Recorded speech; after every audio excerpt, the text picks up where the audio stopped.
Good morning 11th के बच्चों। जैसे कि आपको बताया हमारा चल रहा है चैप्टर नंबर 1 जिसका नाम है फिजिकल वर्ल्ड। तो आज मैं सेकंड लेक्चर में आपके लिए लेकर आया हूं चार फंडामेंटल फोर्सेस। बस ये चार फंडामेंटल फोर्सेस हम पढ़ेंगे, इनके डिफरेंशिएट पढ़ेंगे, इनकी प्रॉपर्टीज पढ़ेंगे, इनकी रिलेटिव स्ट्रेंथ पढ़ेंगे। आपको ये सारे के सारे वर्ड बड़े मुश्किल से लग रहे होंगे, चिंता मत कीजिए। फिजिक्स एक बहुत ईजी और बड़ा इंटरेस्टिंग टॉपिक है और सब्जेक्ट है, मजा आने लगेगा आगे चल के।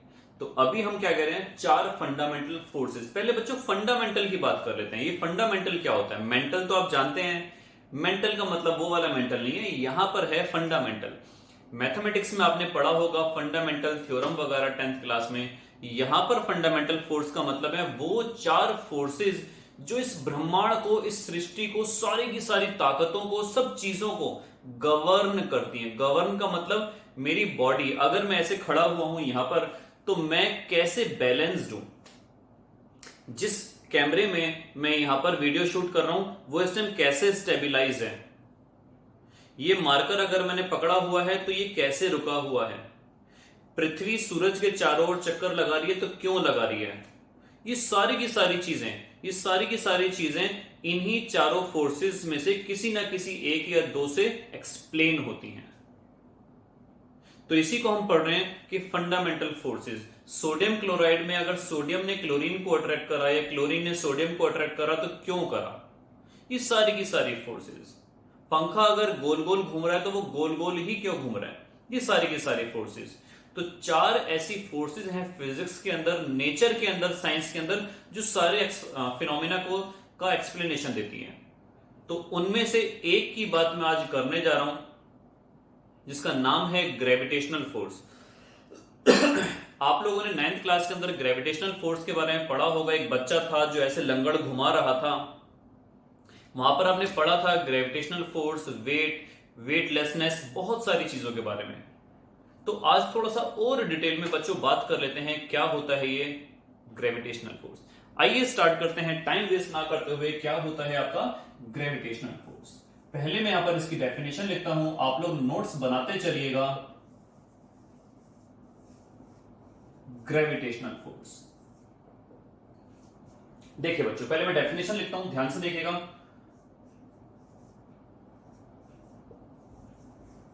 It states that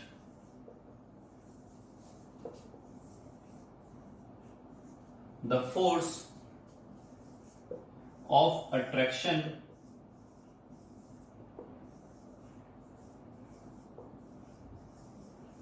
between two bodies is directly proportional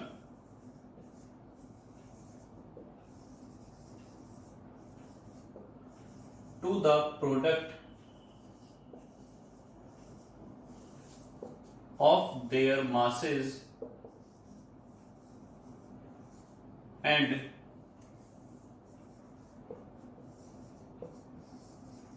inversely proportional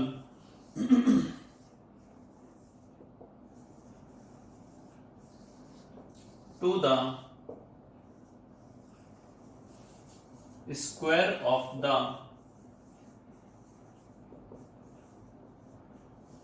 distance between them. कोई बहुत ज्यादा मुश्किल डेफिनेशन नहीं है बच्चों। आइए देखते हैं कैसे आप इसको लर्न करेंगे। ये सपोज करो दो बॉडीज हो गई, इसका मास m1 दे दिया, इसका मास m2 दे दिया, इनके बीच का डिस्टेंस सपोज करो हमने d दे दिया। अब ये लॉ ये कहता है बच्चों, ग्रेविटेशनल फोर्स का जो लॉ है ये कहता है कि इनके बीच में एक अट्रैक्टिव फोर्स लगेगी। आपने सोचा होगा, आपने सुना होगा, आपने जांचा होगा कि नॉर्थ और नॉर्थ, अगर मेरे पास दो मैग्नेट हैं, सपोज करो ये मेरे पास दो मैग्नेट हैं, इनको मैं नॉर्थ नाम दे दूं, ये एक दूसरे को रिपेल करेंगे। मैं मैग्नेट घुमा दूं, अब ये अट्रैक्ट कर जाएंगे, फिर मैग्नेट घुमा दूं, फिर रिपेल करेंगे। तो इसका मतलब आपने देखा है कि नॉर्थ और नॉर्थ रिपेल करता है, साउथ और साउथ रिपेल करता है, जबकि नॉर्थ और साउथ अट्रैक्ट करते हैं। तो इसका मतलब बच्चों ये हुआ कि अगर मैग्नेटिक फोर्स की बात करें तो वहां पर अट्रैक्शन भी होता है, वहां पर रिपल्शन भी होता है। लेकिन gravitational force is always attractive, ये हमेशा अट्रैक्टिव होती है। कभी भी ऐसा नहीं होगा, रिपेल करेगी। तो इन दोनों के बीच में जो फोर्स ऑफ अट्रैक्शन लगेगा बच्चों, वो डायरेक्टली प्रोपोर्शनल होगा m1 इंटू m2 के, और इनवर्सली प्रोपोर्शनल होगा 1/d²। ये इस तरीके से इनवर्सली प्रोपोर्शनल और डायरेक्टली प्रोपोर्शनल का आपको मैं मतलब बता दूं क्या होता है। सपोज करो एक व्यक्ति को चाहिए 3 किलो अनाज एक महीने में खाने के लिए। अगर 2 व्यक्ति हो जाएं 6 किलो, 3 व्यक्ति हो जाएं 9 किलो, 4 व्यक्ति हो जाएं 12 किलो, 5 व्यक्ति हो जाएं 15 किलो। जैसे जैसे व्यक्तियों की संख्या बढ़ती जा रही है, अनाज की रिक्वायरमेंट भी बढ़ती जा रही है। तो ये हुआ डायरेक्टली प्रोपोर्शनल। अब बात करते हैं इनवर्सली प्रोपोर्शनल की।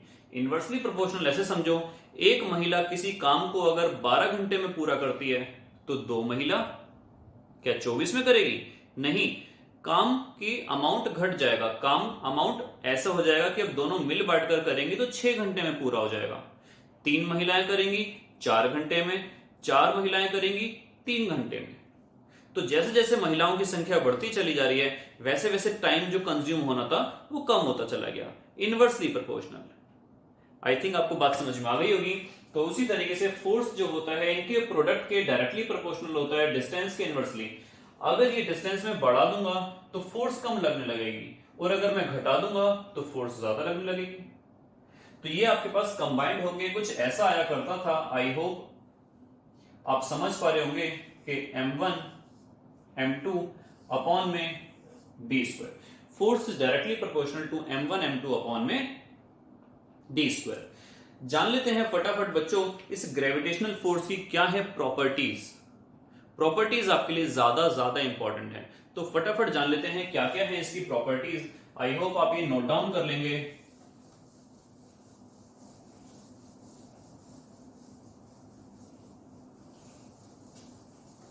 जान लेते हैं फटाफट प्रॉपर्टीज। क्या है ग्रेविटेशनल फोर्स की प्रॉपर्टीज?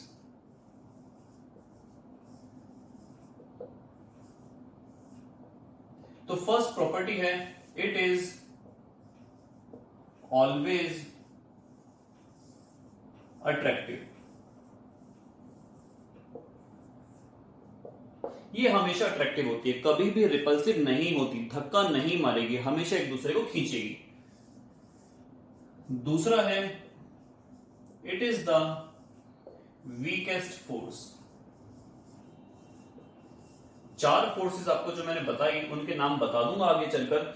4 फोर्सेस हैं, एक न्यूक्लियर फोर्स में स्ट्रॉन्ग वाली, एक न्यूक्लियर फोर्स में वीक वाली, एक इलेक्ट्रोमैग्नेटिक फोर्स और एक ग्रेविटेशनल फोर्स। इन चारों के अंदर सबसे ज्यादा वीक यही होती है, सबसे ज्यादा कमजोर यही होती है।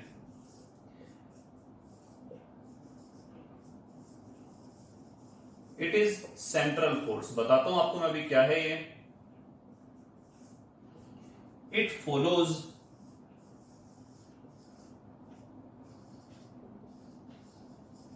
Inverse square law. ये इनवर्स स्क्वायर लॉ को फॉलो करती है। It is both short and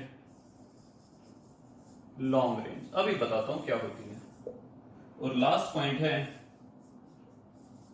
it follows both in microscopic and macroscopic particles. करते हैं इनकी प्रॉपर्टीज को एक्सप्लेन एक बार। 6 प्रॉपर्टीज आपको मैंने लिखवाई, आपको एक्सप्लेन एक बार मैं कर देता हूं।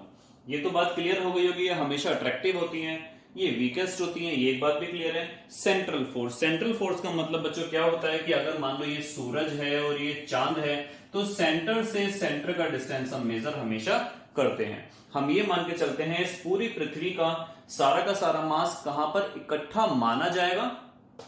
सेंटर पे। पूरे के पूरे चांद का सारा मास कहां पर इकट्ठा माना जाएगा? सेंटर पे। तो जब भी हम डिस्टेंस मेजर करेंगे सेंटर से सेंटर को मेजर करेंगे। Inverse square law.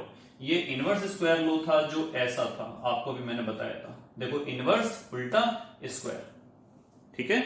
Inverse square law. Inverse square law का मतलब यही हुआ कि ये F is directly proportional to 1/d²। जहां पर भी आपको ऐसा नजर आएगा तो आप लिख सकते हो inverse square low. Short range and long range, अगर कोई दो वस्तुएं बहुत ज्यादा क्लोज है वहां पर भी ये फोर्स लगेगी, और मेरे और अमेरिका के राष्ट्रपति ट्रंप के बीच में भी ये फोर्स लग रही है। कितना बड़ा डिस्टेंस है, फोर्स फिर भी लग रही है। अगर बहुत छोटा डिस्टेंस होगा फोर्स तब भी लगेगी। शॉर्ट रेंज भी होती है, लॉन्ग रेंज भी होती है, रेंज इसकी इनफाइनेट तक होती है। मैं चांद को भी अपनी ओर खींच रहा हूं इस टाइम यहां पर, लेकिन वो फोर्स इतनी कम है कि वो फील नहीं होती है।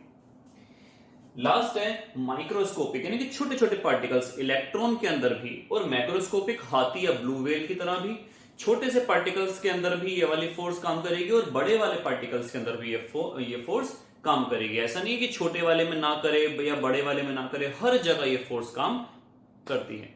तो ये थी आपकी 6 प्रॉपर्टीज। होप करता हूं समझ में आ गई होंगी। किसी भी बच्चे को अगर डाउट हो तो खुल के बिना शर्माए बिना डरे आप सारे के सारे क्वेश्चंस अपने कंसेप्ट्स पूछ सकते हैं ग्रुप के अंदर। कोई भी डाउट हो, कोई भी क्वेश्चन हो, पूछ सकते हैं। टिल देन गुड बाय, पढ़ते रहिए।